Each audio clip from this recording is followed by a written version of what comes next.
Hello student, welcome to the fifth lecture of oxygen family, that is group number 16. We are in a chapter of P block elements and this is the fifth lecture. Now in this lecture we are going to start with sulfur dioxide, that is oxide of sulfur, and इसके बाद हम लोग sulfuric acid का method of preparation, properties and uses पढ़ेंगे. ठीक है? So let us start the lecture. We are going to start with the oxides of sulfur. Oxides of sulfur. ना sulphur के बहुत सारे ऑक्साइड्स हैं, बट हमारे काम के जो है वो हमारे लिए दो है, एक सल्फर डाइऑक्साइड और एक है सल्फर ट्राइऑक्साइड. बट हमारे सिलेबस में हम लोग सबसे पहले पढ़ेंगे सल्फर डाइऑक्साइड. इसका ही method of preparation and properties uses है, right. So sulphur dioxide that is SO2, right, colourless gas है with pungent smell. If you talk about its preparation, ये कैसे बनाया जाता है वो देख लेते हैं. Preparation, the first method is simply by burning sulfur in air. अगर आप सल्फर को बर्न करोगे एयर में तो वो आपको देगा सल्फर डाइऑक्साइड. जैसे कार्बन को बर्न करते हैं तो कार्बन डाइऑक्साइड बनता है, वैसे सल्फर को बर्न करेंगे तो वो आपको दे देगा सल्फर डाइऑक्साइड. अभी बहुत सारे स्टूडेंट्स के मन में डाउट आता होगा कि सर ट्राइऑक्साइड क्यों नहीं बन सकता. तो ट्राइऑक्साइड नहीं बन सकता बिकॉज उसके लिए कैटलिस्ट की जरूरत होती है. तो याद रखना, जब भी सल्फर को बर्न करेंगे तो सल्फर डाइऑक्साइड ही बनेगा. ट्राइऑक्साइड बनने के लिए SO2 को SO3 में कन्वर्ट होने के लिए आपको कैटलिस्ट की जरूरत पड़ती है, जो हम लोग लेड चैम्बर प्रोसेस में, कॉन्टैक्ट प्रोसेस में भी देखेंगे. ठीक है. Now students, this is the first method of preparation. ये एक सिंपल मेथड हो गया. दूसरा मेथड जो है वो है लेबोरेटरी मेथड. लैब में अगर हमको SO2 गैस चाहिए तो कैसे इसको प्रिपेयर करेंगे, ठीक है ना. तो ये बहुत ही इंपॉर्टेंट मेथड है, ध्यान देना. It is prepared by the reaction of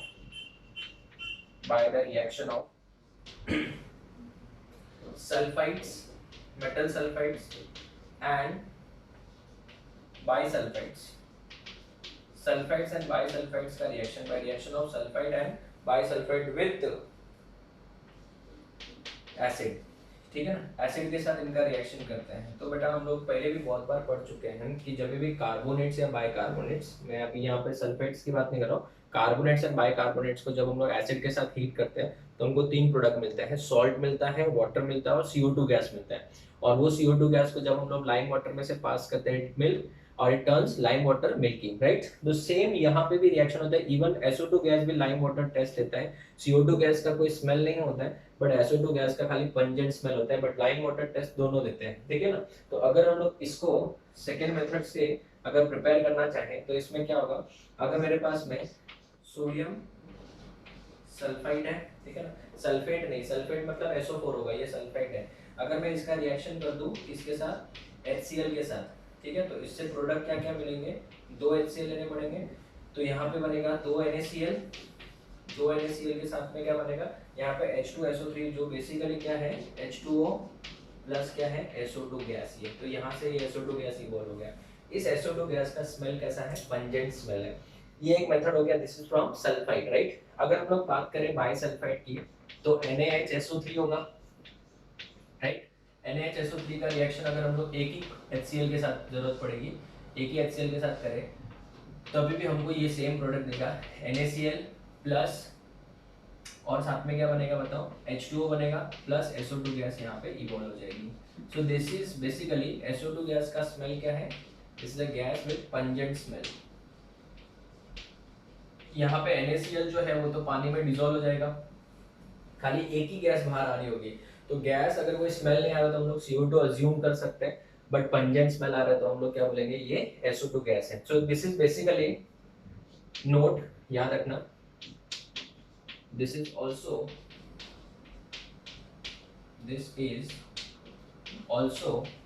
a test for sulfide ions and bisulfide ions. Sulphide and bisulphide ions का ये बच्चों टेस्ट भी है. इससे SO3 2 माइनस कंफर्म हो गया और इससे HSO3 2 माइनस कंफर्म हो गया, राइट. HSO3 माइनस आ जाएगा, सॉरी यहाँ पे बाइसल्फाइड है. तो ये एक टेस्ट भी हो गया बेटा, क्या, सल्फाइड एंड बाइसल्फाइड आयंस का डिटेक्शन के लिए. तीसरा मेथड अगर हम लोग बात करें, थर्ड मेथड, ठीक है, ध्यान देना, इंडस्ट्रियल मेथड. इंडस्ट्री में बेटा ये कैसे बनाया जाता है या फिर लार्जर स्केल पे कैसे बनाया जाता है SO2 gas. Industrial method on a large scale. तो इसका एकदम सिंपल है। अगर आपने एक्सट्रैक्शन ऑफ मेटल के वीडियोस देखे हैं तो हम लोगों ने second step, first one was pulverisation, second one concentration of the ore, third step हम लोगों ने पढ़ा था converting the ore into oxide. उसके लिए सल्फाइड ओर के लिए क्या यूज करते हैं, रोस्टिंग यूज करते हैं। और अगर हम लोग बात करें कार्बोनेट ओर्स की तो कैल्सिनेशन यूज करते हैं। तो अगर मेरे पास में कोई भी सल्फाइड ओर है, जैसे ZnS ले लिया बच्चों, करेक्ट, अगर मैं इसका रिएक्शन कर दूं, रोस्टिंग कर दूं इसका, तो ये किस में कन्वर्ट हो जाएगा, ये तो ऑक्साइड में कन्वर्ट हो जाएगा और ये कन्वर्ट हो जाएगा SO2 में। तो ये भी तो एक मेथड ही होगा ना। इसमें तो एक्चुअल में देखने जाए तो बाय प्रोडक्ट के तौर पे नहीं लिया, हमको ZnO तो काम का है ही, उसके साथ में SO2 भी इंपॉर्टेंट है हमारे लिए। तो ये कैसा है बेटा, इंडस्ट्रियली बहुत ही वायबल होगा। क्यों? क्योंकि आपको प्रोडक्ट तो मिल रहा है, उसके साथ में जो एक्स्ट्रा प्रोडक्ट मिल रहा है वो भी हमारे काम का ही है। तो in industry it is prepared by heating metal sulfides, metal sulfides ores in presence of excess of air, in presence of excess of air, ठीक है ना। excess of air में हीट करेंगे तो हमको SO2 गैस मिल जाएगा। तो these are the methods of preparation of sulfur dioxide, that is SO2 gas, ठीक है। तो ये मेथड ऑफ प्रिपरेशन हो गया। First method one was simple बेटा, वो तो एकदम इजी था। Second laboratory method, it is also the test, ये नोट में अच्छे से लिखना है, it is also the test for what, by carbonate sorry sulphide ions and bisulphide ions. उसके बाद में इंडस्ट्रियल मेथड, ये जो है लार्ज स्केल पे कैसे बनाया जाता है वो भी हमने कवर कर लिया, ठीक है। सो let's start with the properties of SO2 gas. Properties की बात करें, प्रॉपर्टीज ऑफ सल्फर डाइऑक्साइड, तो सबसे पहला point, it is a colourless gas. ये तो मैंने पहले भी बोला था, with dash smell, pungent smell, with pungent smell, ये पंजेंट स्मेल है, ठीक है। उसके बाद में अगर हम लोग बात करें तो ये हवा से हैवी होता है। PM अपॉन डेंसिटी का फॉर्मूला क्या होता है बच्चों, PM अपॉन RT होता है। तो it is heavier than air, heavier than air, air से हैवी होता है, and highly soluble in water, पानी में बहुत ही ज्यादा सॉल्युबल है, हाईली सॉल्युबल इन वाटर। और जब पानी में डिजोल्व होता है, तो मैंने आपको पहले ही बताया था कि सल्फर के जितने भी ऑक्साइड्स हैं तो सब क्या है, एसिडिक नेचर वाले हैं, right. Oxides of sulphur are acidic in nature, और इस वजह से पानी में डिजोल्व होने के बाद वो क्या बनाता है, सेम ऑक्सीडेशन स्टेट वाला एसिड बनाने के लिए ट्राई करेगा। तो हम लोग बात करते हैं एसिडिक नेचर की। एसिडिक नेचर, अगर हम लोग बात करें एसिडिक नेचर की, तो SO2 is highly soluble in water, it is highly soluble in water and forms an oxy acid, water and forms an oxy acid, and oxy acid, और उस oxy acid का फॉर्मूला क्या है, H2SO3, जिसका नाम है सल्फ्यूरस एसिड। अगर आपने प्रीवियस चैप्टर में मेरा वो ग्रुप नंबर 15 का टेबल देखा हो तो मैंने आपको ऑक्सी एसिड्स ऑफ फास्फोरस लिखा था, उसमें टेबल में बताया था यहाँ पे सल्फर का ऑक्सीडेशन नंबर क्या है, +4। तो सल्फर वाली फैमिली में अगर +5 से कम है तो उसमें अस आएगा, नाम में क्या आएगा, अस आएगा। तो इसका नाम क्या हो जाएगा, सल्फ्यूरस एसिड। ये है सल्फ्यूरस एसिड। इसमें अगर हम लोग बात करें रिएक्शन वाइज, तो ये SO2 plus H2O, they combine to form H2SO3। इसका नाम क्या है, सल्फ्यूरस एसिड। इसके अंदर 2 प्रोटॉन देने की क्षमता है। पहले अगर हम लोग बात करें इसके स्ट्रक्चर की, तो इसका जो स्ट्रक्चर है, सल्फर के पास खुद के कितने लोन पेयर है, 3 लोन पेयर है, मतलब 6 इलेक्ट्रॉन्स है, करेक्ट, 6 इलेक्ट्रॉन्स है। इसको 2 OH हो गया और एक क्या होगा, एक S डबल बॉन्ड O होगा, ठीक है ना। तो S डबल बॉन्ड O है, एक है इसके ऊपर लोन पेयर, राइट, एक है लोन पेयर, और ये 2 जो इलेक्ट्रॉन थे उन्होंने एक एक क्या बना दिया, OH, और यहाँ पे भी OH बना दिया। तो इसमें अगर हम लोग बात करें सल्फर की, तो एक लोन पेयर और 3 बॉन्ड पेयर है। तो इसके अंदर सल्फर जो है वो sp3 हाइब्रिडाइज्ड है। कौन सा हाइब्रिडाइज्ड है, sp3 हाइब्रिडाइज्ड। इसमें कोई भी एंगल परफेक्ट हम लोग आइडियल की तरफ नहीं ले सकते, बिकॉज एक डबल बॉन्ड, एक लोन पेयर है और OH भी है, ठीक है। सो अगर हम लोग बात करें, इस एसिड का नाम है सल्फ्यूरस एसिड। सल्फ्यूरस एसिड के अंदर जो एसिडिटी है वो it's a weak dibasic acid हम लोग बोल सकते हैं। क्यों, आगे मैं अभी इसका प्रिपरेशन, मतलब इसका जो रिएक्शन है वो भी बताऊंगा। तो एक बार इसका फोटो लो, फिर आगे बढ़ते हैं।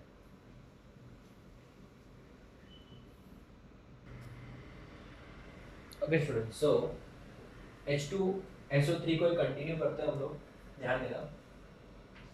सल्फ्यूरस एसिड जो है H2SO3, it is a weak dibasic acid, ये एक वीक डायबेसिक एसिड है, बराबर है, वीक डायबेसिक एसिड है। आर्सेनियस एसिड ही है, इसको लुईस एसिड नहीं बोलेंगे बिकॉज़ ये खुद का प्रोटॉन देता है। And it forms two series of salts, two series of salts, दो टाइप के सॉल्ट्स बनाएगा, normal salts and acidic salts, ठीक है। दो टाइप के सॉल्ट्स कौन से हैं, एक बनाएगा नॉर्मल सॉल्ट, ठीक है, और एक बनाएगा एसिडिक सॉल्ट, एसिडिक सॉल्ट ना। वो रिएक्शन भी हम लोग डिस्कस करते हैं, ध्यान देना जरा। अगर हम लोग बात करें NaOH का रिएक्शन H2SO3 के साथ 1:1 के रेशियो में, किस रेशियो में, 1:1, एक इसका मोल इसका एक मोल, राइट, तो एक ही H हटेगा इसमें से। तो अगर एक ही H हटेगा तो हम लोग इसको ऐसे बोल सकते हैं कि यहाँ पे क्या बनेगा, NaHSO3, इसको सोडियम बाइसल्फाइड बोलेंगे, प्लस क्या बनेगा, H2O। सो ये भी एक सॉल्ट ही है, बट ये कौन सा टाइप का सॉल्ट है, एसिडिक सॉल्ट है। क्यों, क्योंकि ये दो हाइड्रोजन दे सकता था, पर मैंने अभी तक इसमें से एक ही निकाला है, राइट। अगर मैं बात करूं NaOH का रिएक्शन H2SO3 के साथ 2:1 के फॉर्म में, मतलब इसके दो मोल्स और इसका एक ही मोल, तो डेफिनेटली ये दोनों हाइड्रोजन निकालेगा। तो दोनों हाइड्रोजन निकालेगा तो क्या बनेगा, सोडियम सल्फाइड Na2SO3 प्लस क्या बनेगा, 2H2O, करेक्ट। तो ये 2 मोल्स और ये 1 मोल, ये आपका कौन सा सॉल्ट है, नॉर्मल सॉल्ट है, नॉर्मल सॉल्ट है। इसका मतलब it can form two types of salts. तो do remember this is very very important. कुछ नहीं बोला तो आप 2:1 ही मान के चलोगे, बिकॉज़ वहां पे तो स्पेसिफाइड नहीं है, तो हमारे पास जितने भी NaOH जितने भी H है वो सब निकलेंगे, ठीक है। अभी आप लोग एक क्वेश्चन लिखिए, ठीक है, उसको रिएक्शन के फॉर्म में रूप दीजिए, जरा ट्राई करिए। Complete the following reaction, complete the following reactions, ठीक है। फर्स्ट वन जो एग्जाम में आया वही दे देता हूं आपको। SO2 का रिएक्शन CaO के साथ करिए, और दूसरा रिएक्शन SO2 का रिएक्शन NaOH के साथ करिए। ये दोनों रिएक्शंस आप लोग कंप्लीट करिए, करेक्ट। वीडियो पॉज करके आप लोग ट्राई कर सकते हैं। कर लिया, चलो देखते हैं आंसर्स क्या आए होंगे आपको। आप बताओ ये क्या है, एसिडिक ऑक्साइड है, और ये क्या है, बेसिक है, क्यों, मेटल ऑक्साइड है। तो डेफिनेटली इसमें क्या बनेगा, CaSO3 बनेगा। ये क्या आपका सॉल्ट है, इसका नाम क्या है, कैल्शियम सल्फाइड। सल्फाइड क्यों बोलेंगे, सल्फेट तो है नहीं, ये तो सल्फाइड है, कैल्शियम सल्फाइड। ये क्या है, बेस, और ये क्या है, एसिड है। तो ये तो मैंने ऑलरेडी यहाँ पे लिखा हुआ ही है। तो ये तो बच्चों डेफिनेटली सॉलिड फॉर्म में तो होता ही है, तो हम लोग इसको पहले पानी में डिसॉल्व करेंगे। जैसे पानी में डिसॉल्व करेंगे तो SO2 क्या कन्वर्ट हो जाएगा, किस में कन्वर्ट हो जाएगा, H2SO3 में। तो यहाँ पे आपका रिएक्शन क्या हो जाएगा, Na2SO3 प्लस क्या आ जाएगा, H2 आ जाएगा। बैलेंसिंग वाला पार्ट आप लोग कर लेना, ठीक है। सो ये हो गया डायबेसिक एसिड का important point. I think that was the third property. Let's move to the fourth property. Next property, lime water test. So lime water test तो CO2 देता है। मैंने आपको पहले ही बोला था कि CO2 के अलावा SO2 गैस भी lime water test देता है, ठीक है ना। तो lime water test क्या होता है वो भी देख लेते हैं, ध्यान देना। अगर हम लोग SO2 गैस पास करें लाइम वाटर में से, ठीक है ना, जिनको नहीं पता है ये देखो, इसको लाइम बोलते हैं, क्या बोलते हैं, लाइम। जब इसको अंदर पानी डाला जाता है तो ये पूरी तरीके से डिसॉल्व तो नहीं हो सकता है, बट मैक्सिमम जितना डिसॉल्व होने के बाद उसको फिल्टर करने के बाद जो थोड़ा सा हल्का सा धुंधला पानी आता है, क्लियर वाटर आता है, थोड़ा हल्का सा धुंधलापन रहता है, उसी को हम लोग लाइम वाटर बोलते हैं। सो लाइम और quick lime and dissolved in water, तो जो पानी बनता है, ठीक है, पूरा तो डिसॉल्व होता नहीं, जो पानी बनता है उसी को क्या बोलते हैं, लाइम वाटर। तो जब लाइम वाटर में से SO2 गैस को पास किया जाता है, अभी ये तो बहुत ही क्लियर है, क्रिस्टल क्लियर रिएक्शन है बच्चों हमारे सामने। क्यों, क्योंकि ये तो क्या है, बेस है, और ये कौन सा है, एसिड है। तो definitely it will form CaSO3 बन जाएगा, प्लस क्या बन जाएगा, H2O। तो यहाँ पे हमको मिल्कीनेस दिखेगी। मिल्कीनेस किस वजह से आई, कैल्शियम सल्फाइड की वजह से। तो याद रखना कैल्शियम सल्फाइड जो है ये आपको व्हाइट कलर का पीपीटी देगा। इसमें भी सेम व्हाइट कलर का ही पीपीटी आ रहा है। तो दोनों में कुछ डिफरेंस तो है नहीं, फर्स्ट तो सेम ही है। अगर आपने एक्सेस ऑफ SO2 गैस पास किया, कैल्शियम सल्फाइड बन गया, ठीक है, कैल्शियम सल्फाइड बन गया। अगर आपने वहां पे कैल्शियम कार्बोनेट बनता है, राइट, यहाँ पे कैल्शियम सल्फाइड बनता है। अगर हम लोग ने इसके अंदर एक्सेस ऑफ SO2 गैस पास किया, एक्सेस ऑफ SO2 गैस, तब यहाँ पे ये तो पीपीटी के फॉर्म में था, but excess of SO2 gas pass करने के बाद ये क्या हो जाएगा, कैल्शियम बाइसल्फाइड बना देगा। क्या बना देगा, कैल्शियम बाइसल्फाइड, और ये सॉल्युबल है। कैल्शियम, जैसे कैल्शियम बाइकार्बोनेट कैसे सॉल्युबल होता है बच्चों, वैसे ग्रुप 2 के जो बाइकार्बोनेट्स होते हैं, बाइसल्फाइड्स होते हैं, वो क्या होते हैं, सॉल्युबल होते हैं। ग्रुप 1 के अंदर नहीं होते सब, ठीक है ना। कैल्शियम बाइसल्फाइड, और ये वाला जो कंपाउंड है वो क्या है बच्चों, सॉल्युबल है। क्या है, सॉल्युबल है। तो ये आपको लाइम वाटर टेस्ट देगा। तो यहाँ पे फिर डिफरेंस क्या है, अगर हम लोग बात करें तो ये एक स्टेटमेंट लिख सकते हैं, both CO2 and SO2 gives lime water test, both gives lime water test, दोनों lime water test देते हैं। ये बहुत ही इंपॉर्टेंट प्रॉपर्टी है बच्चों। तो याद रखना, हमने स्टार्ट किया था H2SO3 से, वो lime water test दे रहा था। H2SO3 मतलब H2SO3 weak acid dibasic acid था, उसने दो टाइप के सॉल्ट्स बनाए थे। इसके ऊपर भी क्वेश्चन पूछा जा सकता है, which of the following is an acidic salt, which of the following is normal salt, इसके ऊपर भी क्वेश्चंस आ सकते हैं, ठीक है।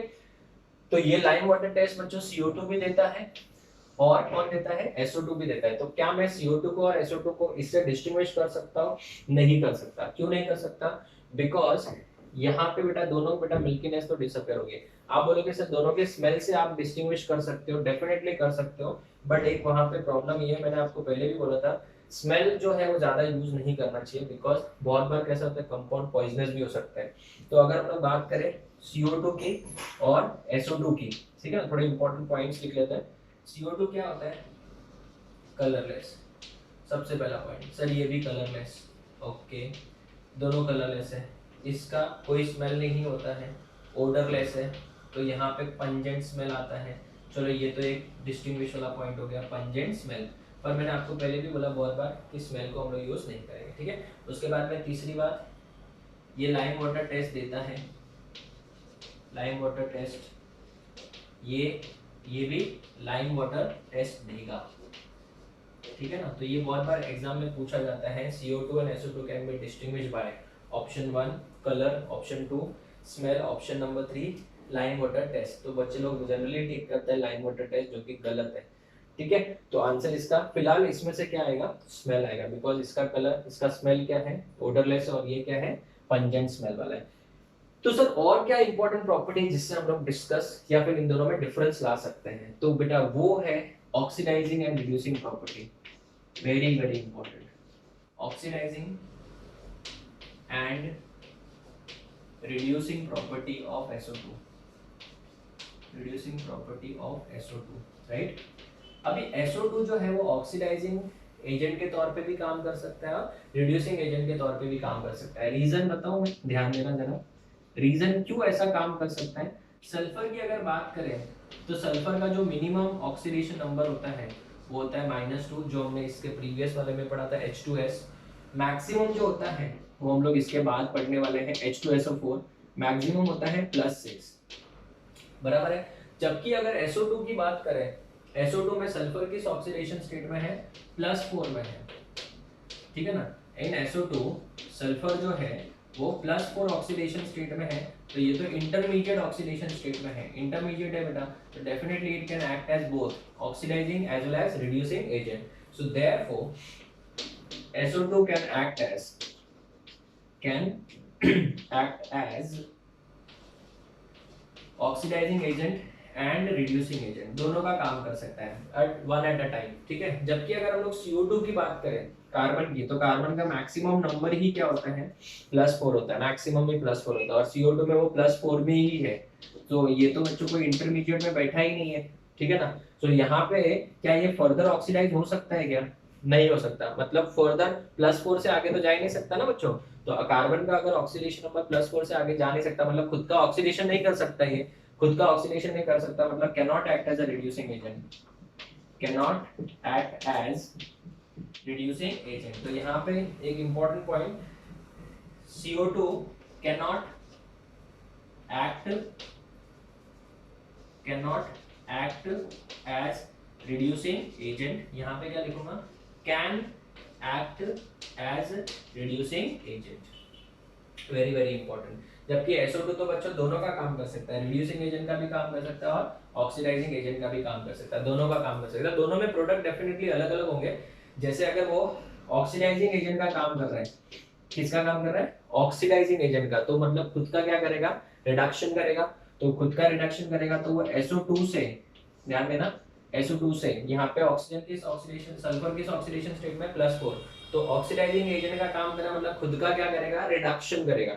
तो SO2 से रिडक्शन मतलब सोचो क्या बनेगा, +4 से +6 में जाएगा कि कम होगा, कम होगा, वेरी गुड। तो it will get converted into S, मतलब सल्फर में कन्वर्ट हो जाएगा वो, ठीक है। अगर वो रिड्यूसिंग एजेंट के तौर पे काम कर रहा है तो वो SO2 से, ठीक है, किस में कन्वर्ट हो जाएगा, SO3 में कन्वर्ट हो जाएगा। बट अगर कभी एक्वस फॉर्म में है, किस में है, एक्वस फॉर्म में है, तो एक्वस फॉर्म में हम लोग इसको ऐसे लिखते हैं, SO3 2- converting into SO4 2-, SO3 2- से SO4 2- में कन्वर्ट होगा। ये वाली बात याद रखना। अभी हम लोग बहुत सारे रिएक्शंस तो लिखने वाले हैं यहाँ पे, बट ये बहुत इंपॉर्टेंट है। व्हाई इट एक्ट एज, अभी क्वेश्चन एग्जाम में ऐसे ही आ गया, समझो, which of the following can act as both oxidising as well as reducing agent.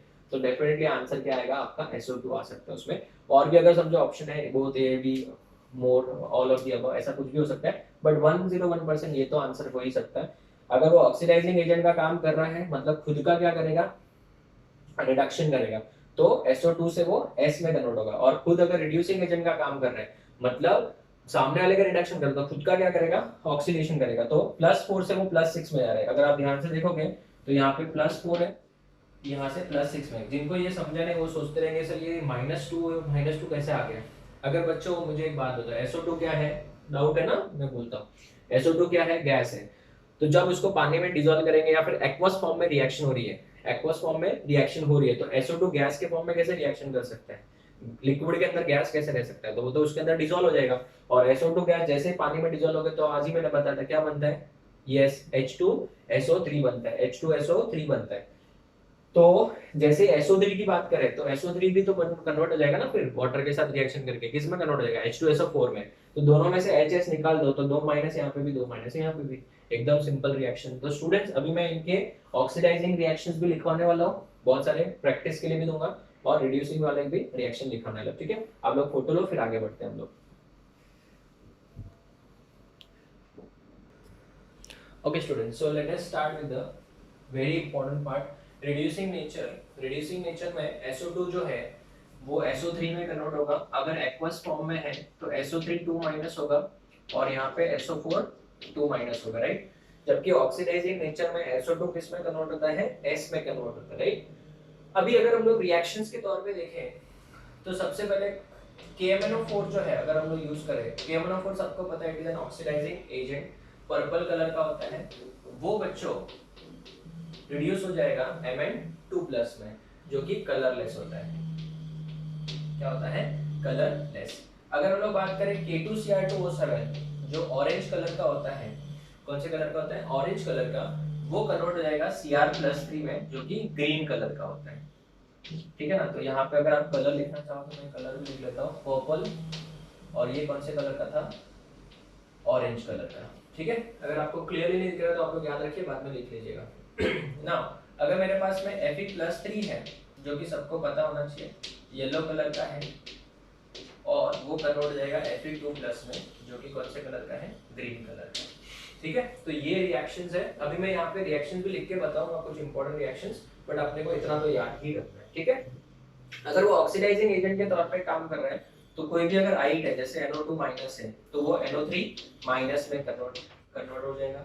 फिर X- अगर है, कुछ भी हो सकता है, खाली किसको छोड़ के, F- को, क्योंकि उसको आप नहीं ऑक्सीडाइज कर सकते। यहाँ पे X2 बन जाएगा, एक्सेप्ट क्या बच्चों, एक्सेप्ट F- को छोड़ के, ठीक है।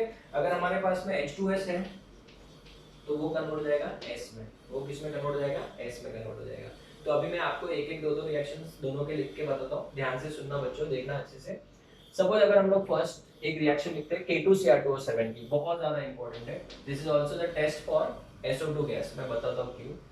K2Cr2O7 सिर्फ एसिडिक मीडियम में ही काम कर सकता है, तो H2SO4, राइट। अगर हम लोग इसका रिएक्शन करवा दें SO2 गैस के साथ, ये जो सोल्यूशन था कौन से कलर का था, ऑरेंज कलर का था, तो यहाँ पे डेफिनेटली बच्चों Cr+3 में तो कन्वर्ट हो ही रहा है, तो K2SO4 तो बनेगा ही बनेगा, बट यहाँ पे Cr2+3 में कन्वर्ट हो जाएगा, Cr2SO4 थ्राइस हो जाएगा, करेक्ट, और साथ में वाटर तो बनेगा ही। आप बोलोगे सर SO2 का क्या हुआ, तो एक्वस फॉर्म में रहेगा बच्चों, ये तो एक्वस फॉर्म में रहेगा, तो SO2 मतलब SO3 2- होगा, वो किस में कन्वर्ट हो गया, SO4 2- में, तो ये तो SO4 ही है ना। तो इधर यहाँ पे आपको कौन सा कलर देखने को मिलेगा, ग्रीन कलर देखने को मिलेगा, तो ऑरेंज कलर का जो सोल्यूशन था वो किस में कन्वर्ट हो गया, ग्रीन कलर के सोल्यूशन में कन्वर्ट हो गया। अगर आप एन फैक्टर की बात करो तो एन फैक्टर इसका तो 6 है, क्रोमियम किस में था, +6 में था, अभी किस में कन्वर्ट हो गया, +3 में। कितने क्रोमियम, कितने का चेंज हुआ, 3 से, बट क्रोमियम के एटम्स कितने, 2, तो 3 2 6। सल्फर यहाँ की बात करें, सल्फर यहाँ पे किस ऑक्सीडेशन स्टेट में है, +4 में है, तो चेंज हुआ +6 में कन्वर्ट हो गया, देख लो, तो +6 में मतलब चेंज कितने से हुआ, 2 से, सो 2 1 जा 2 3 जा, ये 1 यहाँ पे आएगा, H2SO4 को कुछ मत करना, 3 यहाँ पे आएगा, आ गया बच्चों। तो K2 तो एक ही है, Cr2 भी एक ही है, SO4 कितने टोटल, 3 और 1 यहाँ से 4 है, तो 4 है तो यहाँ से 3 ही लिखूंगा, क्यों, क्योंकि SO4 यहाँ से एक आ रहा है और यहाँ से एक आ रहा है। एक काम करते हैं, 3 तो हम लोग लिख चुके हैं ना ऑलरेडी, SO3 सल्फर ऑलरेडी लिख चुके हैं, 3 और 1 यहाँ से आ गया। अभी अगर हम लोग देखें हाइड्रोजन को बैलेंस करना है, तो हाइड्रोजन 2 ही है, 2 हाइड्रोजन बैलेंस हो गया। अगर हमारा सब कुछ बराबर है तो ऑक्सीजन ऑटोमेटिकली बैलेंस हो गया। मैंने आपको पहले भी बोला था सल्फेट वाला चेक करने की जरूरत नहीं है। देखो जरा ध्यान से, फिर भी एक बार काउंट कर ले, ऑक्सीजन कितने हैं, 3 2 6, 6 + 4 10, 10 + 1 7, कितना हो गया, 17 ऑक्सीजन है, तो ये कितना है 12, 12 + 4 16 + 1 17 है। तो यहाँ पे इसको आप टेस्ट ऑफ SO2 गैस क्यों बोलते हो, दिस इज ऑल्सो, नोट याद रखना, this is also, this reaction is also used as a test for SO2 gas. क्यों, क्योंकि ये ऑरेंज कलर के सॉल्यूशन को किस में कन्वर्ट कर रहा है, ग्रीन में कन्वर्ट कर रहा है, ठीक है ना। ये सेम टेस्ट अगर आप बात करो CO2 गैस की बात करो, चलो CO2 बेटा क्यों नहीं दिखा सकता, ये same test, the same test is not given by, the same test is not given by, ये CO2 गैस क्यों नहीं देगा, नॉट गिवन बाय CO2, क्यों नहीं दे सकता, बिकॉज CO2 में कार्बन ऑलरेडी अपने हाईएस्ट ऑक्सीडेशन स्टेट में बैठा है, तो फर्दर तो इसका ऑक्सीडेशन होगा नहीं, क्योंकि यहाँ पे रिड्यूसिंग एजेंट का काम कर रहा है। मैंने पहले भी लिखवा दिया था कि CO2 एक रिड्यूसिंग एजेंट के तौर पे काम नहीं कर सकता। So this can be used to distinguish, this can be used to distinguish, मैंने आपको पहले ही बोला था smell is not the better option, distinguish SO2 and CO2 and SO2 को डिस्टिंग्विश करने में आप यूज कर सकते हो। तो मैंने एक काम की रिएक्शन लिखी बच्चों, ताकि अपना काम भी हो जाए और एक अपने को रिएक्शन भी लिखने को देखने को मिल जाए, ठीक है। अभी अगर हम लोग बात करें दूसरा एक और रिएक्शन लिख लेते हैं, ऑक्सीडाइजिंग नेचर वाला, ये वाले रिएक्शन में से कोई एक रिएक्शन लिख लेते हैं, जैसे NO2- का रिएक्शन लिख लेते हैं। चलो SO2 का रिएक्शन अगर मैं NO2- के साथ लिख दूं तो आप बताओ यहाँ पे रिएक्शन क्या होगी, बताओ।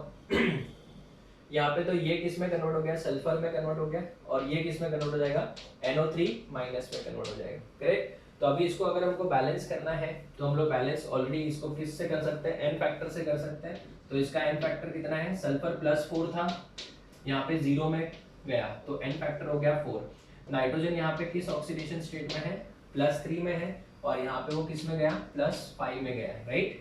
एक्स मेथड से आप निकाल सकते हो, अगर आपको थोड़ा भी डिफिकल्टी फील हो रहा है तो n का वैल्यू 2 हो जाएगा, 2 1 जा 2 2 जा, तो ये 1 हो जाएगा, यहाँ पे 2 आएगा, तो सल्फर एक ही है तो यहाँ पे 1 लिखा जाएगा, नाइट्रोजन 2 है तो 2 लिखा जाएगा। देखो जरा रिएक्शन बैलेंस है कि नहीं है, ऑक्सीजन 2 2 जा 4, 4 + 2 6, 3 2 जा 6, ऑटोमेटिकली बैलेंस हो गया। अगर आप इसको मैकेनिज्म वाइज भी बैलेंस करना चाहते हो तो वैसे भी आप कर सकते हो। मैकेनिज्म वाइज कैसे करोगे बैलेंस, SO2 जो है वो किस में कन्वर्ट हुआ है, SO2 कन्वर्ट हुआ है S में, करेक्ट। SO2 अगर S में कन्वर्ट हुआ है तो डेफिनेटली अगर हम लोग इसको बैलेंस करें हाफ रिएक्शन को, तो यहाँ पे 2H+ आएंगे, तो अगर यहाँ पे 2 H प्लस आ रहे हैं तो यहाँ पे 4 हाइड्रोजन हो गए, तो 4 H प्लस भी लिखने पड़ेंगे, और 4 H प्लस लिखोगे तो 4 इलेक्ट्रॉन भी लिखने पड़ेंगे, ठीक है ना। ये नेसेसरी नहीं है, बट मैं फिर भी आपको हर तरीके का अप्रोच बताऊंगा बच्चों। नेक्स्ट अगर हम लोग NO2 माइनस की बात करें, तो NO2 माइनस कन्वर्ट हो रहा है किसमें, NO3 माइनस में कन्वर्ट हो रहा है। नाइट्रोजन ऑलरेडी बैलेंस है, इधर एक ऑक्सीजन कम है, so will write here H2O। एक ऑक्सीजन लिखते ही वहां पे आपको 2 H प्लस लिखने पड़ेंगे, और जैसे आप 2 H प्लस लिखोगे आपको 2 इलेक्ट्रॉन भी लिखने पड़ेंगे, ठीक है ना। तो अभी आपको नीचे वाले रिएक्शन को कितने से मल्टीप्लाई करना पड़ेगा, 2, तो यहाँ पे 2 लिखेंगे तो यहाँ पे भी 2 आएगा, यहाँ पे 2 आएगा बच्चों, ये 4 हो जाएगा, और ये भी कितना हो जाएगा, 4 हो जाएगा। तो आप डरो मत बच्चों, याद रखना, डरोगे तो फिर ये सब नहीं आएगा। बिंदास ट्राई करने का, रॉन्ग होगा तो वापस ट्राई करेंगे, ठीक है ना। वी आर ह्यूमन बीइंग्स, ठीक है, हमसे मिस्टेक होनी ही होनी है, बट एक है कि बेटा मिस्टेक्स के बाद आपको सीखने को जरूर मिलेगा। 4 इलेक्ट्रॉन कैंसिल, 2 वाटर यहाँ से कैंसिल, 2 वाटर यहाँ से कैंसिल। सर ये मेथड इजी था तो फिर ये क्यों बता रहे हो? मैं थोड़ी बोल रहा हूँ कि ये डिफिकल्ट है या ये इजी है, मैं तो ये बता रहा हूँ कि अप्रोचेस पता होने चाहिए बच्चों, क्या क्या तरीके से सॉल्व कर सकते हैं। अब जब हमारे पास में बहुत सारे डिफरेंट तरीके होंगे तो अपने को कॉन्फिडेंस बढ़ने वाले, अपना सब्जेक्ट का अंडरस्टैंडिंग बढ़ता है बच्चों, और कुछ नहीं। तो यहाँ पे देखो 2NO2 माइनस है, यहाँ पे कन्वर्ट हो गया सल्फर प्लस 2NO3 माइनस में कन्वर्ट हो गया। तो आप को अभी क्या काम करना है बच्चों, ऐसे और भी जो भी रिएक्शन जो मैंने नहीं लिखे हैं इन सबको बेटा वहां पे आपको लिखना है, ठीक है। ऐसे आप जितना भी क्वेश्चन सॉल्व करोगे आपको प्रैक्टिस करके और कॉन्फिडेंस ही आने वाला है, ठीक है। तो ये वाला टेस्ट बहुत इंपॉर्टेंट है। Which of the following is also the test for SO2 gas. So ये है डाइक्रोमेट वाला टेस्ट, बिकॉज ये ऑरेंज कलर को किस में कन्वर्ट करता है, ग्रीन कलर में कन्वर्ट करता है। Remember this is very important, orange को किस में कन्वर्ट कर रहा है, ग्रीन में कन्वर्ट कर रहा है। चलो अगर हम लोग बात करें स्ट्रक्चर ऑफ SO2 की बात करें, प्रॉपर्टीज हमारे खत्म हो गए। अगर हम लोग एक और प्रॉपर्टी ब्लीचिंग प्रॉपर्टी भी चलो डिस्कस कर ही लेते हैं, फिर स्ट्रक्चर की बात करेंगे। Bleaching action, bleaching action, SO2 बच्चों एक ब्लीचिंग एजेंट के तौर पे भी काम करता है, बट इसकी वजह से जो ब्लीचिंग एक्शन होता है वो टेम्पोररी होता है। मैं आपको रीजन बताता हूँ, ध्यान देना। SO2 जो है is also a bleaching agent, bleaching agent and bleaching action, पहले मैं थ्योरी लिख देता हूँ। bleaching action is due to reduction, ठीक है ना, and it is temporary। ये टेम्पररी है, क्यों है टेम्पररी? अगर याद रखना रिडक्शन की वजह से ब्लीचिंग हो रही है तो टेम्पररी होगा, और अगर ऑक्सीजन की वजह से ब्लीचिंग हो रही है तो वो परमानेंट होता है। मैं आपको बताता हूँ क्यों ऐसा। तो ये जो SO2 है when it reacts with H2O, पानी के साथ रिएक्ट करता है, तो ये खुद तो कन्वर्ट हो जाता है SO3 में, और यहाँ पे 2 नेसेंट हाइड्रोजन छोड़ देता है, और ये नेसेंट हाइड्रोजन ही ब्लीचिंग एक्शन के लिए रिस्पॉन्सिबल है। So they are responsible for bleaching action, ठीक है ना। तो यहाँ पे ब्लीचिंग एक्शन किसकी वजह से हो रही है, हाइड्रोजन की वजह से, तो हम लोग क्या बोलेंगे, रिडक्शन। तो याद रखना अगर इसमें कोई कलर्ड मैटर डाल दिया जाए तो वो क्या हो जाएगा, कलरलेस, लेकिन वो प्रॉपर्टी बेटा परमानेंट नहीं है, क्या है, टेम्पोररी है, क्योंकि यहाँ पे ब्लीचिंग एक्शन किसकी वजह से हो रहा है, हाइड्रोजन की वजह से। तो ब्लीचिंग एक्शन 2 लोगों की वजह से हो सकता है, ऑक्सीजन की वजह से भी हो सकता है, बहुत सारे टाइप्स के हैं, मैं आगे और बताऊंगा। बट यहाँ पे जो ब्लीचिंग एक्शन है वो कौन सा टाइप का है, वो टेम्पोररी है, परमानेंट है, टेम्पोररी है, ठीक है। अभी एक बार इसका फोटो लो, फिर मैं इसका आपको स्ट्रक्चर के बारे में डिस्कशन करता हूँ। फोटो ले लो।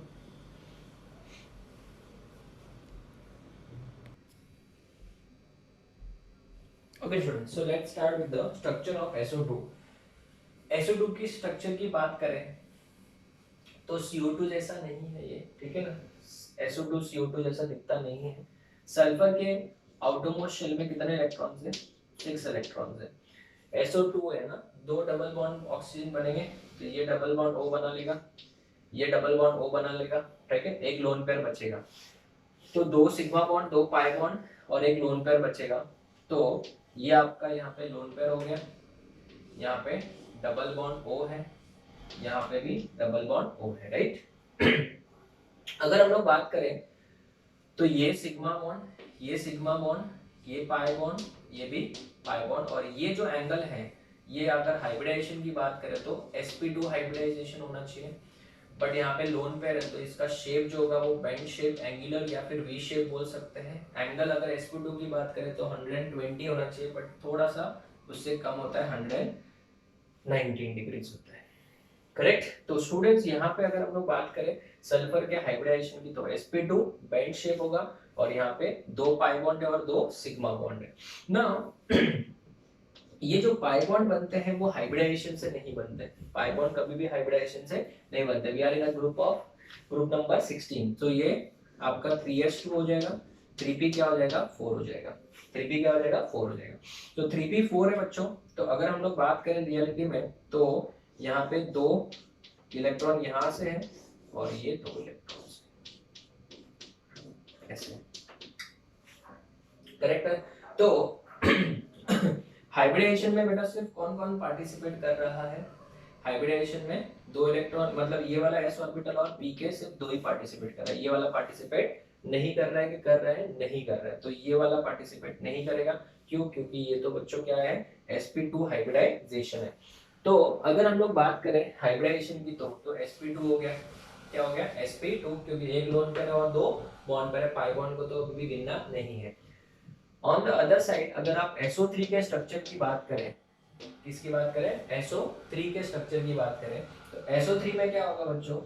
S double bond O double bond O double bond O हो जाएगा, करेक्ट है ना? S double bond O double bond O हो जाएगा, 3 बार डबल बॉन्ड होगा। यहाँ पे सल्फर की अगर बात करें तो कौन सा हाइब्रिडाइजेशन है? यहाँ पे भी sp2 हाइब्रिडाइजेशन ही है। कौन सा हाइब्रिडेशन है? sp2 है, बट इसने बॉन्ड कितने बनाए हैं? ये देखो, ये सिग्मा है, सिग्मा है, सिग्मा है और ये पाई है, ये भी पाई है और ये भी पाई है। यहाँ पे परफेक्ट एंगल 120 डिग्रीज होगा बिकॉज सिमेट्रिकल है, so it is triangular planar structure. कौन सा? ट्रायंगुलर प्लेनार, ये ट्रायंगुलर प्लेनार है, बराबर। यहाँ पे अगर हम लोग बात करें तो जनरली ये कंपाउंड जो है वो ट्राइमरिक फॉर्म में एग्जिस्ट करता है। कौन से फॉर्म में? ट्राइमरिक फॉर्म। तो अगर इसका ट्राइमरिक फॉर्म की बात करें तो ट्राइमरिक फॉर्म मतलब 3 टाइम्स हो जाएगा, तो इट इज S3O9। बहुत बार इसके ऊपर क्वेश्चंस पूछे जाते हैं, वो भी हम लोग डिस्कस करते हैं, बट सबसे पहले इसका स्ट्रक्चर ही बना लेते हैं। इसका स्ट्रक्चर क्या होगा बच्चों?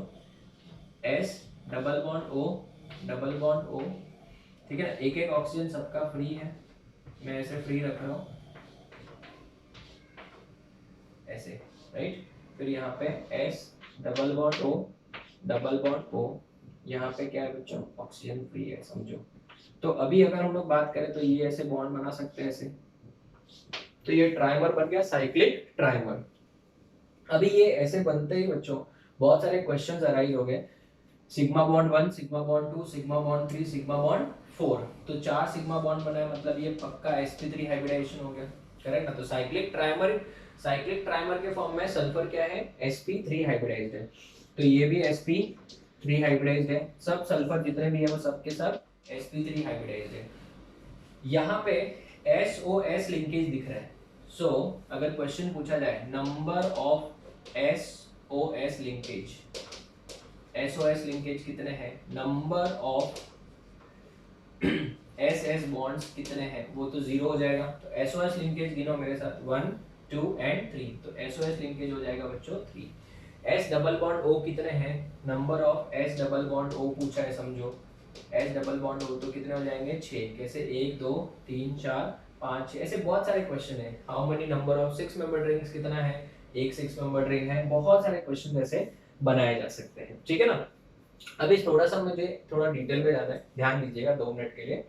अगर हम लोग बात करें बच्चों यहाँ पे सल्फर के हाइब्रिडाइजेशन की, तो सल्फर ने टोटल कितने बॉन्ड बनाए? 6 बॉन्ड बनाए, 3s2 3p4 है, तो इसको बेटा 6 बॉन्ड बनाना है, ठीक है ना? तो 6 बॉन्ड बनाने हैं अगर, तो यहाँ पे कितने अनपेयर्ड इलेक्ट्रॉन? इधर तो कुछ है नहीं, यहाँ पे 2 अनपेयर्ड इलेक्ट्रॉन है, करेक्ट। तो अगर हाइब्रिडाइजेशन की बात करूँ तो 6 अनपेयर्ड इलेक्ट्रॉन होने चाहिए, भले वो अनहाइब्रिडाइज्ड ऑर्बिटल से 5 बॉन्ड बने, बट 6 बॉन्ड तो बने। तो हमको एक बार एक्साइट कराएंगे तो इलेक्ट्रॉन यहाँ से यहाँ पे जाएगा, नॉट रिक्वायर्ड, बट फिर भी मैं डिटेल में बता रहा हूँ। और अगर यहाँ से इलेक्ट्रॉन यहाँ पे जाएगा तो भी हो गया। हाइब्रिडाइजेशन में बच्चों क्या होगा?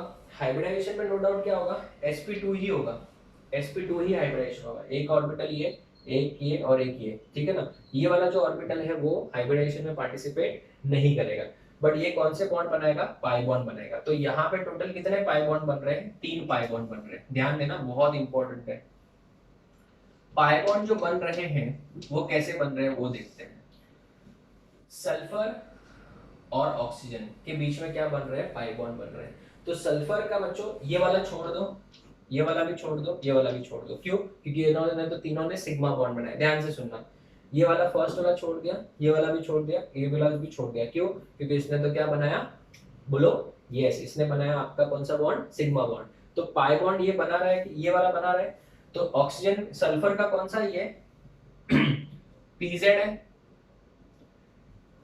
पी ऑर्बिटल है, और ऑक्सीजन का तो पी ऑर्बिटल ही हो सकता है, तो इसको हम लोग बोल सकते हैं पी पाई बॉन्ड, फर्स्ट वाला पी पाई बॉन्ड। दूसरा वाला जो पाई बॉन्ड बन रहा है वो तो पी वाला ऑर्बिटल तो खत्म हो गया, अभी डी ऑर्बिटल स्टार्ट हो गया है। ये कौन सा ऑर्बिटल है बच्चों, डी ऑर्बिटल है। तो ये डी ऑर्बिटल पाई बॉन्ड बना रहा है, तो इसको हम लोग क्या बोलेंगे, डी पाई, इसका तो पी पाई ही होगा, पी पाई ऑर्बिटल। यहाँ की अगर हम लोग बात करें तो यहाँ पे भी ये वाला खत्म हो गया, अभी ये वाला भी पार्टिसिपेट पाई बॉन्ड बनाने, इसने भी पाई बॉन्ड बनाने, तो अभी यही बचा, ये भी तो डी ऑर्बिटल ही है। सो डी पाई, ये भी क्या हो जाएगा बच्चों, डी पाई पी पाई हो जाएगा। तो पहले तीन ने क्या बना दिया, सिग्मा बॉन्ड बना दिया। पहले हमेशा सिग्मा बॉन्ड बनते हैं, फिर बाद में कौन से बॉन्ड बनेंगे, पाई बॉन्ड बनेंगे। तो बच्चों याद रखना, इसमें जो SO3 में एक क्वेश्चन और बनाया जाता है, जनरली मैंने देखा है कि आउट ऑफ 3 पाई बॉन्ड्स जो है क्योंकि पाई बॉन्ड जो है हाइब्रिडाइजेशन से नहीं बनता ना, वो इंपॉर्टेंट है। तो out of 3 pi bonds, 1 pi bond is p pi, the other 2 are d pi, p pi, p pi। अगर यही यहाँ पे अगर हम लोग थोड़ा सा अप्लाई करें लॉजिक, तो यहाँ पे 3s2 3p4 है ना स्टूडेंट्स, 3s2 3p4 है। तो यहाँ पे कितने इलेक्ट्रॉन्स हैं, 2 इलेक्ट्रॉन्स हैं, और यहाँ पे कितने इलेक्ट्रॉन्स हैं, 4 इलेक्ट्रॉन्स हैं। बॉन्ड अपने को कितने बनाने हैं बच्चों, 4 बनाने हैं। तो 4 अनपेयर्ड इलेक्ट्रॉन होने चाहिए। तो सबसे पहले इस इलेक्ट्रॉन को जंप करवाओ, ठीक है ना, इस इलेक्ट्रॉन को अपन ने जंप करवा दिया, करेक्ट। तो अभी कितने अनपेयर्ड इलेक्ट्रॉन हो गए, बोलो, 4 हो गए कि नहीं हो गए, नहीं हुए अभी भी, किधर हुए अभी तक, किधर हुए, अभी तो यहाँ पे एक लोन पेयर है ही है और 3 है, राइट। तो 2 बॉन्ड बनाने थे और 2 अनपेयर्ड इलेक्ट्रॉन हो गए यहाँ पे, ठीक है ना, तो बराबर ही है अपना। तो अगर अपन हाइब्रिडाइजेशन करें तो इसको हटा दो, क्यों, क्योंकि ये तो लोन पेयर में पार्टिसिपेट करेगा। ये सिग्मा बॉन्ड बनाएगा, इसको भी भूल जाओ, ये भी सिग्मा बॉन्ड बनाएगा, इसको भी भूल जाओ। तो जो पाई बॉन्ड बनेगा वो कैसे बनेगा, तो यहाँ पे भी कुछ इंपॉर्टेंट इंफॉर्मेशन है, याद रखना, ये सब एडवांस लेवल के क्वेश्चन है, हल्के में मत लो। सल्फर का कौन सा ऑर्बिटल, ऑक्सीजन का कौन सा ऑर्बिटल, ऑक्सीजन का तो हमेशा पी पाई होगा, 2 ही पाई बॉन्ड है तो 2 बार पी पाई लिख देता हूँ, ठीक है ना। ये वाला तो पी पाई है, पी ऑर्बिटल का ही है, बट ये कौन सा ऑर्बिटल का है, डी ऑर्बिटल का है। So out of 2 pi bonds in SO2, the first pi bond is formed by p pi overlap and the second what pi bond is formed by कौन सा वाला, d pi p pi। ये वाले part की जरूरत नहीं थी, वो तो मैंने समझाने के लिए लिखा था, लेकिन आपको ये सब चीजें याद रखनी है, बहुत ज्यादा इंपॉर्टेंट है, कैसे आया वो बहुत ज्यादा इंपॉर्टेंट है। तो यहाँ पे हम लोग ने खत्म कर दिया स्ट्रक्चर ऑफ व्हाट, SO2, और एक्स्ट्रा मैंने SO3 भी सिखा दिया कौन से टाइप के पाई बॉन्ड है, because pi bonds are not form by hybrid orbitals. यहाँ पे नोट लिख देता हूँ, पाई बॉन्ड्स, बार बार बोल बोल के मैं भी थक गया, pi bonds are not formed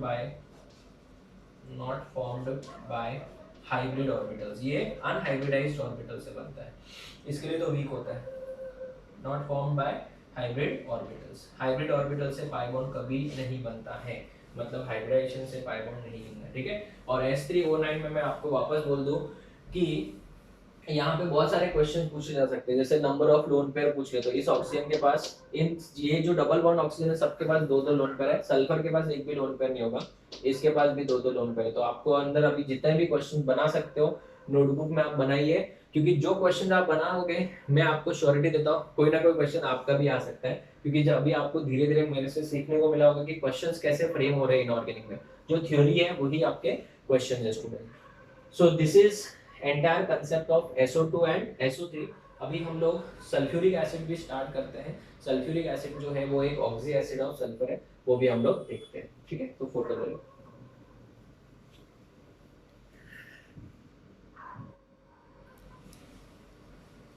okay students, तो ये कैसा लेक्चर थोड़ा सा बड़ा ही है, तो हम लोग नेक्स्ट लेक्चर में ही सल्फ्यूरिक एसिड देखेंगे, दैट इज H2SO4 जो है वो डिटेल में एक अलग से लेक्चर बनाएंगे, अननेसेसरली ये वीडियो फिर बहुत ही बड़ा जाएगा। So this is your lecture number 5। Next lecture में हम लोग सल्फ्यूरिक एसिड पढ़ेंगे, फिर मैं आपको हाइपो सॉल्यूशन के ऊपर एक स्पेशल लेक्चर दूंगा। नीट में और जेई में जनरली वो बच्चों एक इंपॉर्टेंट है बट अलग से टेक्स्ट बुक में दिया नहीं है, क्वेश्चन मैंने बहुत बार देखे आते हैं, तो मैं आपको उसके ऊपर भी एक लेक्चर दूंगा। और फिर लास्ट में ऑक्सीडाइसिस ऑफ सल्फर सीखेंगे, जिसके मैं बहुत सारे इंपॉर्टेंट ट्रिक्स भी दूंगा, ठीक है। तो this is the end of lecture number 5। We will meet in the next lecture with oil of vitriol, that is sulphuric acid, उसका method of preparation, properties and uses करेंगे, ठीक है। Till then thank you students.